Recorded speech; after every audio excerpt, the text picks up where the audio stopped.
یہ جماعت کے 75 سال کی تکمیل کے موقع سے رکھا گیا ہے۔ جماعت اسلامی کی استھاپنا، اس کا قیام یونائٹڈ انڈیا میں 26 اگست 1941 کو ہوا۔ مولانا سید ابوالعلا مودودی علیہ رحمہ کی دعوت پر پورے ملک سے 72 لوگ جمع ہوئے اور انہوں نے جماعت اسلامی کی استھاپنا کی تھی۔ بعد میں جب ملک تقسیم ہو گیا 1947 میں، جماعت اسلامی ہند کی دوبارہ کلپنا کی، اس کا تصور پیش کیا اور پھر نئے تصور کے ساتھ ایک انڈیپینڈنٹ آرگنائزیشن جماعت اسلامی ہند کے نام سے 16 اپریل 1948 کو قائم ہوئی۔ تو اس طرح 16 اپریل 2023 کو جماعت اسلامی ہند کے قیام کے 75 ایئرز 75 سال مکمل ہو رہے ہیں۔ لیکن جماعت نے اپنے ٹریڈیشن کے مطابق، اپنی روایت کے مطابق اس کو سیلیبریشن کا ٹاپک نہیں بنایا، بلکہ دو چیزوں کا اس کو ذریعہ بنانے کا فیصلہ کیا۔ ایک تو یہ کہ ہم ملک کے زیادہ سے زیادہ لوگوں تک پہنچیں گے اور ان تک ہمارا میسج کیا ہے، ہمارا سندیش کیا ہے، ہم کیا کام کر رہے ہیں،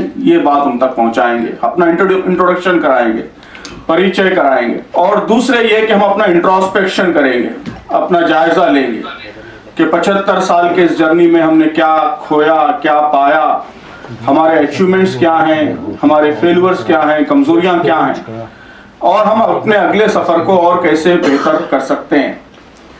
تو اس کے لیے ملک کے تمام مقامات پر ہم ایسے چھوٹے بڑے اجلاس منعقد کر رہے ہیں،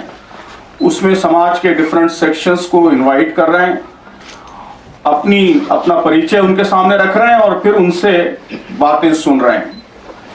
تو یہاں مرکز میں بھی دھارمک گروہوں کے ساتھ، ریلیجیس لیڈرز کے ساتھ، ملک کی پرومیننٹ لیڈیز کے ساتھ، خواتین کے ساتھ، جماعت اسلامی ہند یہ ایک آئیڈیالوجیکل موومنٹ ہے، ایک نظریاتی تحریک ہے۔ اس کی جو دعوت ہے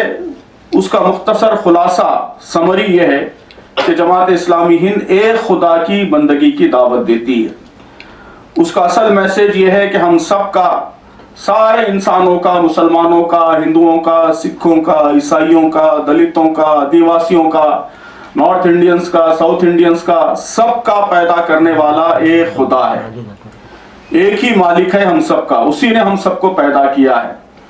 اور اسی کی ہم کو بندگی کرنی چاہیے، اسی کی عبادت کرنی چاہیے، اسی کی اپاسنا کرنی چاہیے۔ اس کو لوگ الگ الگ نام سے پکار سکتے ہیں، لیکن اصلاً سب کا خالق، سب کا مالک، سب کا خدا ایک ہے۔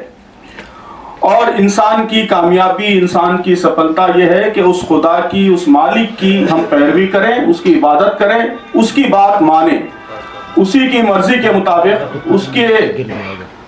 بتائے ہوئے مارگدرشن کے مطابق ہم اپنی زندگی گزاریں، اپنی انفرادی زندگی بھی اور اپنی اجتماعی، ساموہک، کلیکٹیو لائف بھی اسی کی مرضی، اسی کی اچھا کے مطابق ہم گزاریں۔ تو جماعت کا اصل پیغام، اصل میسج ہندوستان کے تمام لوگوں کے لیے، سارے انسانوں کے لیے یہی ہے، ایک خدا کی بندگی کی دعوت لے کر یہ تحریک اٹھی ہے۔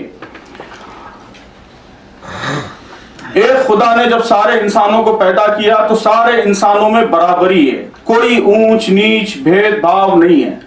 تو خدا کی وحدت کے ساتھ ساتھ بنی نوع انسان کی وحدت، انسانوں کی وحدت، مانوتا کی وحدت، یہ بھی جماعت کے پیغام کا ایک اہم حصہ ہے کہ سارے انسان برابر ہیں، رنگ کی بنیاد پر، نسل کی بنیاد پر، ذات پات کی بنیاد پر ان کے درمیان کوئی اونچ نیچ، کوئی تفریق نہیں ہے، دولت کی بنیاد پر ان کے درمیان کوئی تفریق نہیں ہے، طبقات کی بنیاد پر ان کے درمیان کوئی تفریق نہیں ہے۔ اس لیے سارے انسانوں کے ساتھ ایک جیسا سلوک ہونا چاہیے اور سب کو انصاف ملنا چاہیے، سب کو جسٹس ملنا چاہیے۔ اس ملک کے رہنے والے ہر انسان کو نیائے ملنا چاہیے، جسٹس ملنا چاہیے، مکمل جسٹس ملنا چاہیے۔ یہ جماعت کے پیغام کا بھی، اس کی کوششوں کا بھی اہم میدان، اہم محاذ ہے۔ جماعت سمجھتی ہے کہ خدا کی ہدایات کے مطابق اور خدا کے خوف کی بنیاد پر زندگی گزاری جائے گی، تبھی ہماری زندگی سفل ہو سکتی ہے، تبھی صحیح معنوں میں امن قائم ہو سکتا ہے، تبھی صحیح معنوں میں جسٹس قائم ہو سکتا ہے۔ قانون کی اور ایتھکس کی، ویلیوز کی، ان سب کی ایک سیما ہے، ایک لمٹ ہے۔ جب تک انسان کی انتراتما، انسان کا اندرون بیدار نہیں ہوتا، اس کے اندر خدا کا خوف پیدا نہیں ہوتا، اس وقت تک وہ ایک رسپانسبل زندگی نہیں گزار سکتا، سب کے ساتھ مساوی سلوک نہیں کر سکتا۔ اس لیے انسانوں کے درمیان خدا کا خوف پیدا ہونا، ایک روحانی چینج پورے ملک میں آنا، ایک اخلاقی